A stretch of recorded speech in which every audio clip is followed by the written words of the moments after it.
What's good? I'm on my phone today. It is what it is because I'll be travelling and stuff today. It's going to be easier. I'm off to Wales today. I just wanted to capture a little bit before I leave because this morning I've got to wait for the wash machine. So in the meantime, I've done a little bit more painting. I hate painting, but I'll show you now. So I've got my cupboard door painted there, drilled the hole for the new handle. And I painted like a little bit around the edge as well, you can see there. So I've got to leave that door open. I don't know, it looks awful. It's supposed to be gloss paint and I think it just looks terrible. But it is what it is. So it looks better than it was, and that's always what I achieve for. Better than it was is better than it was, you know. So I'm gonna shower now, then hang out clothes, then I'll be on my way.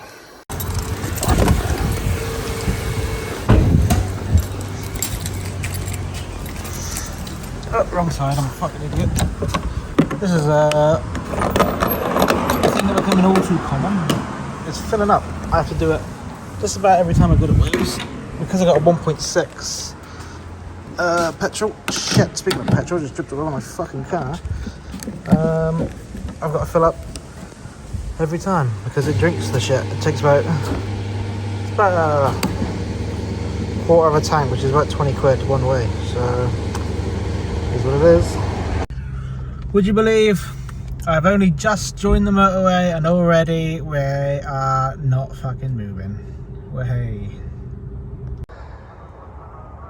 Beautiful. Bit of scenery like that. You want to see some more beautiful sceneries? I'll leave all this in. Hi, like hell. Like hell, yeah. Tuesday, I got the shits and I'm out for a walk. I can't leave that in. No. Tuesday, I'm out for a walk and I ain't got the shits. Not bad. No. So Tuesday, we're out for a walk. Nothing else is going on today. No one's got no issues. Some people ahead and I feel subconscious now about recording. But it's Tuesday, we're out for a walk. It's nice here. Thanks. Bye. Well, I should never have been joking about being ill because now I am really ill. I had a nap and I woke up and I've not really left bed since. I've been in for a wee and a rest. Hopefully I'll be alright tomorrow. Yeah. What's good? Quick update. Today is Wednesday.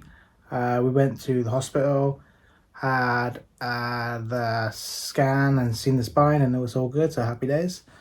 And then I drove home by myself without Meg because I'm working now 4 days. So feeling a lot better. Not 100%, but I'm a lot better than I was yesterday. Yesterday was awful. I was shivering. I was in bed. I've still been to the toilet all the time. Like, it's terrible. I got real fucked up. I don't know what it was even. Something I ate must have been. Maybe some flies, maybe some, I don't know. It was something, but I was bad. Luckily, the worst of it was just yesterday evening, and I've been alright today, so happy days. Hopefully I'll stop shitting at the other needle soon. But yeah, I didn't really feel much today. I was going to, but I just didn't today. But that is today. I've just been painting more covered doors, so fun, boring. Thanks for watching. Wednesday. Hello there. So not only is it Thursday, but it's also 9 p.m. I hadn't recorded up to this point. I'm at work. I don't know why. I just been playing the game and that all day and working, usual. For a story today, I'm thinking, because I got 4 days here, I'll tell you like sections of a story, of the same story, but a long one. So I'll give you a little teaser today, which for me it's a day, for you it's like a couple of minutes till you see the other part. But I had a troubled youth. I was a little shit as a teenager. I put my family through some shit, and one night I think everybody had enough of my assholery, and I had this like weird thing where I don't have it so much now, but I'd have this weird OCD sort of urge to to minimalize the amount of stuff I had and have as little possessions as possible. I still can't tell you what it was now. I can't explain it now. I don't know. But I had this weird thing. So I would like, especially throughout my teenagehood and early adulthood, just have like very little things. Very little. Even though I was like spoiled as a kid, I think all my siblings were, and we had everything we could ever want.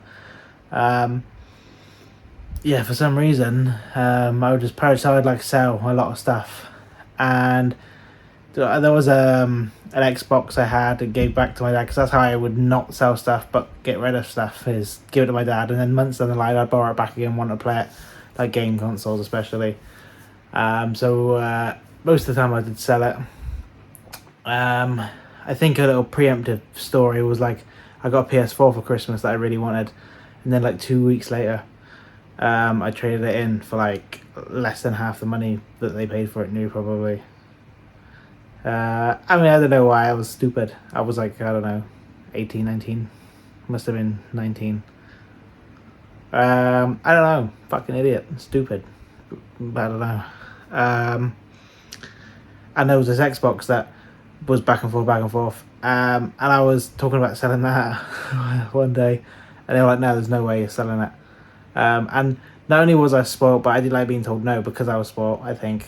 And when I said no to this, I was like, I got pissed off, arguments back and forth. I was like, all right, I'll just leave then. I'll just go. And they'd had enough of my shit by that point, I think. And they were like, all right, crack on. So I was like, well, I've said it now. I'm going to have to go. I have to go. So I ended up, I don't know if, I was thinking then, if this was leading on to the same story, if this was a first time and it was a second, but I can't remember entirely. My brain's fried. But yeah, so I think this was the night that I ended up left, and I believe then I waited, like I went to like a park because I had nowhere really to go. There was another time that this similar situation happened. I walked at night time, like 12 miles to my sister's house, and ended up there at midnight. It took me like 6 hours of walking, and luckily my brother-in-law was in the kitchen that night and I was there at the back of the garden, like. But then the next day I went and my dad picked me up and we went back home. But I don't think this situation was led to that situation. I don't think. But either way, so I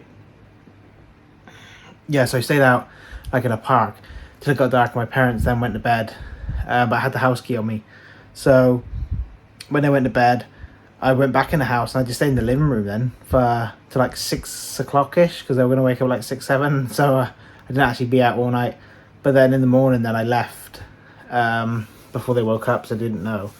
And it was then like super early, and I thought, what the hell am I going to do? I was just by myself then in near the house, like not far in like a field. I didn't know what I was going to do. But I thought my nan lives in Devizes, so that's where I can go. So that's where I went then.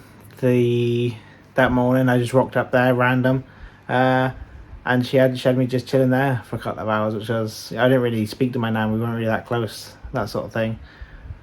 But yeah, she took me in and I chilled there. That is part 1 of this story. So tomorrow will be part 2. I'll carry on from this point. Bye. Alrighty, so it's officially Friday. I'm gonna make a quick one. So the continuation of the story from yesterday. Where did I leave off? I ended up at my sister's house, nan's house. So it comes about lunchtime. I had nowhere to go, obviously, but I've got a great big family. Being that there's a lot of them and they're all great. So I messaged my sister, and she's got like a good amount of kids, but she was still willing to take me in, which is great. But so I messaged her and I explained to her the situation. She came and picked me up, and eventually over time then I got like my single bed. I moved it in to our house and put it under the stairs. But initially I think I was sleeping on our sofa, And I was there like about 2 weeks. Um, but again, I wasn't then the man I was today. And I mean, I was just kind of a lazy bum. I don't think I took anyone or anything for granted, but maybe I wasn't as appreciative as I could have been. And one night, um, my sister and her kids and her husband stayed at their friend's house, and I was like a fat ass too, like I was a greedy fucker, and I ate like some some of the sweets and that were in that were actually the kids. And obviously my sister wasn't happy about this, and she came back with her friend that night because I just told her, what I was up to. Um, and then they got rid of me that night. It was quite late, maybe like 10, 11, I don't know. And they got rid of me that night and told me to leave, they didn't want me there. So I was back on my ass. I was actually in Trowbridge then, and I called up my dad and I explained to him the situation, and he came that night and came pick me up and took me back to the house where I originally was. I don't remember how long I was there for exactly. Maybe like a couple of nights, I think. Obviously, it was awkward, weird tension, like after everything, leaving and all that sort of stuff. And I was a real stubborn bastard too. So, but yeah, I was back home then. I think not for long, a couple of days maybe, and then my brother, who I wasn't never close with at all, my brother then came over to visit my mum, and that is where I'll leave the story, the continuation of the story for today. So I'll tell you more tomorrow, and then more on Sunday, which will conclude it. So, and this whole arc of stories was like the biggest changing point in my life, because by this time I hadn't had a job. I'll get to why that's irrelevant. Because I was like 19 and I hadn't worked, didn't go to college, and got kicked out of school. So I was really like, yeah, I had a real rough time up here, I think. But yeah, so I'll tell you the rest tomorrow. Thanks for watching. So it's 11:30 at night, so this still counts as Saturday. I got a little bit sidetracked today, I don't know. I was doing the Days Gone video, and there's been somebody cutting wood all day outside, and it's a whole thing. So the audio isn't the best. But fortunately he's not now. So where did I leave off? Going to my brother's house, I believe. So yeah, like I said, I never really got on too well with my brother. We didn't really have much of a bond at all, really. But he took me in because I think he came with my parents that day, and I says sort of in the wind, and he took me in, and it was alright. Like, I guess maybe we started to get along, started gaining somewhat of a bond, but we were just chalk and cheese, I think. But he had a wife and and a daughter. Don't think he has a son too. I don't think he was around. Maybe a baby. But so I moved in with them, and it was alright for, I stayed there for 2 weeks in total. Until one fateful day, he, being my brother, brought home a little bag of weed. I don't know if it was weed or spice, but he thought it was weed. And I was like 18, 19, I didn't know the difference. And he used like a street cleaner, and he said he found it while he was cleaning streets, so he brought this home. And his wife used to smoke it. So they were like having discussions that night that he brought it home, whether or not to smoke it. And he ultimately didn't. I hadn't done it, I don't think, at this time. Maybe once or twice. That was literally it. I was a cigarette smoker. But yes, we went to bed. So I found it then. And I rolled up a joint. Spacky and weed. But I think it was actually probably spice, because I just had like a raging headache, and I just went to sleep, like, because I say I didn't get me high, and back then would have had like no tolerance, so it must have been spice, I think, which is just disgusting. Synthetic weed is great. I don't know why you'd ever do it. Just smoke weed. So then fast forward until, I don't know, a couple of days or to a week later, we're walking down to the supermarket.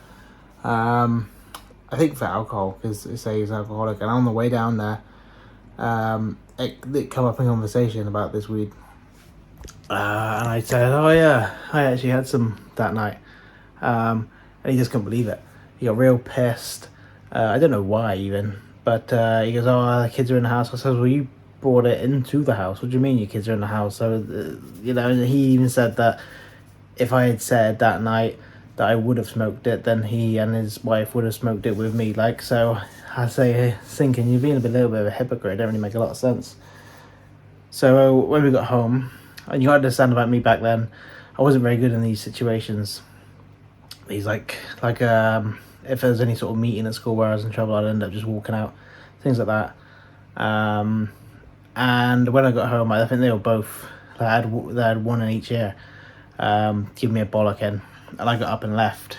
And I didn't know the area at all, but I remember then just hanging out for a couple of hours, not knowing what the fuck to do, because I had nowhere to go and nobody to call upon, you know. So I think I walked around for a bit. When I seen their lights flick off, thinking, alright, they're gone to bed, I just snuck in hoping it'd be alright in the morning. But I went through the back gate into the back door, and then the fucking lights flicked on and they were still awake. They just turned off the lights just in case I was outside, and I was going to come in when they went to bed.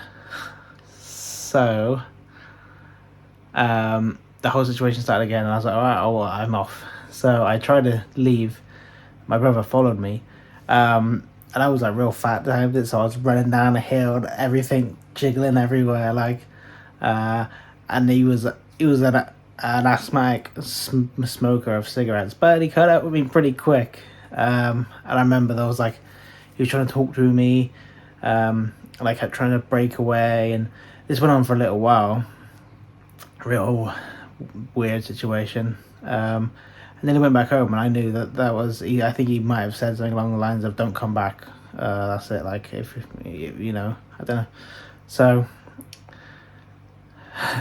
this is what I called my old man, and my old man then had to come. It's like, I think with my sister it was like 11 o'clock.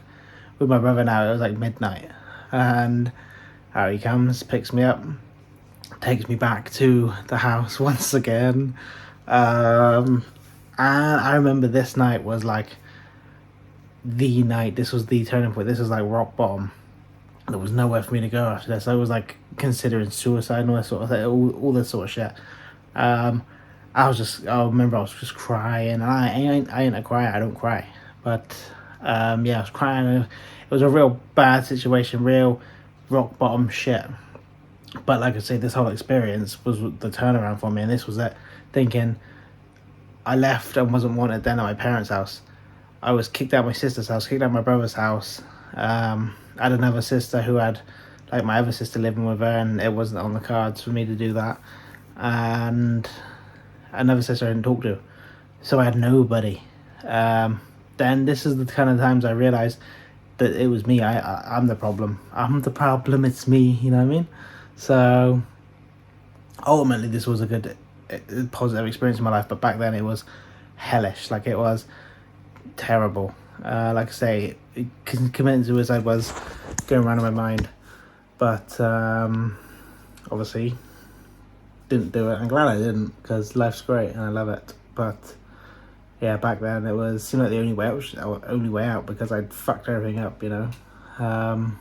But in doing this whole process, I was applying and waiting for a homeless shelter type accommodation thing to come through, which it did in the end. I think I stayed with my parents then for a couple of days. Then this came through, which is what I will finish up tomorrow, and then how I went from there and onward. But yeah, that was the continuation of the story. So look forward to the final part. Thank you for watching this long, because this part itself is 7.5 minutes, so the whole video is going to be long. So, appreciate you. So, Sunday. I have been watching my own videos back because I've been editing today, and I can't even understand myself half the time. I think maybe it's where I talk too quick or words get jumbled. So I've been trying to make a conscious effort for the last like half hour to talk a little bit slower. And for me, it's such a foreign thing because I know I'm talking slower, and I always sound normal to myself, of course. But yeah, I know that I'm talking slower now, and it's weird. I just have to get used to it, I suppose. So, the final part of this saga is going to be wrapping up today, the moment you've all been waiting for. So, like I said, in this whole process of being homeless, going to my sister's and my brother's, I was waiting for this housing thing. It was called Amber House, and the way you paid rent at this place was joining the job centre, but signing your wages over to them that you'd get every month, and that was like how you paid your way. I think they'd give you like 50 quid or something like that out of it, and the rest would be like food and everything else. So I went back to my parents' house for a couple of days after my brother's, and then this paperwork all got sorted for this, and the housing thing all come through.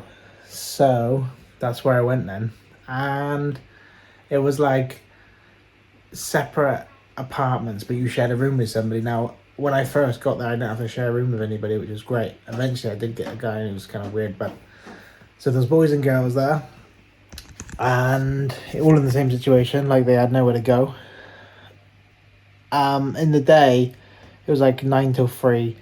There was like these sheds with like computers in that you were supposed to be doing like job search and stuff. It was almost like a school type of situation, and just to like give you a day structure, I think, so you keep you out of trouble.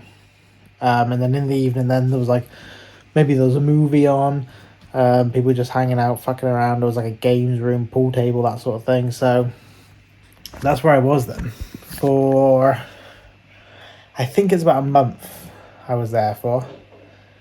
It was alright, it was fine. Met some people that I've never seen ever again, and just, that's that.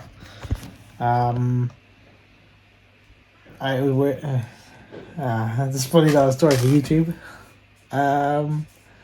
Nothing really off the top of my head interesting happened there, to be honest, I didn't think.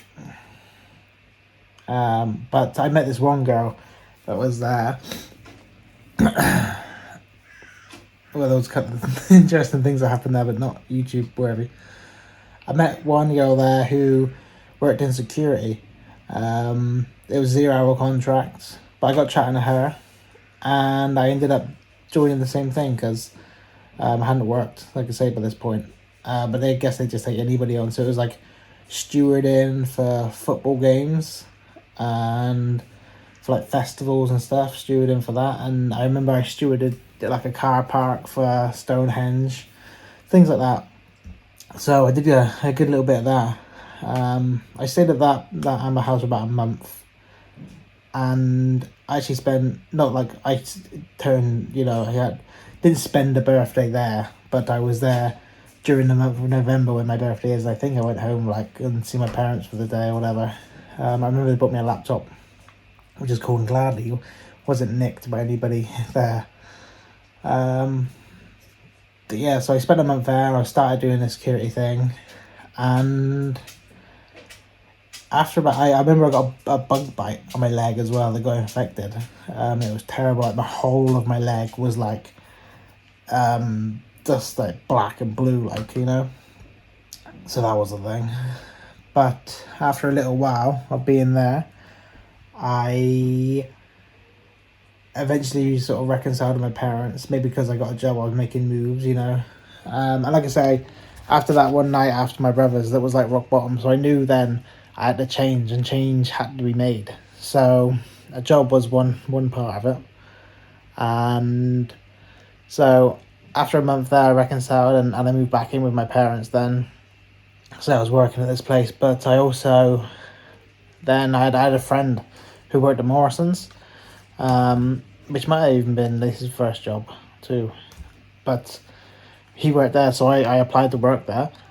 So I gave up the security thing and changed to Morrison's instead. And that was my first proper job, and I worked my ass off. I was Christmas temping, and I worked my ass off and wanted to really prove myself. And then they took me on after the Christmas period.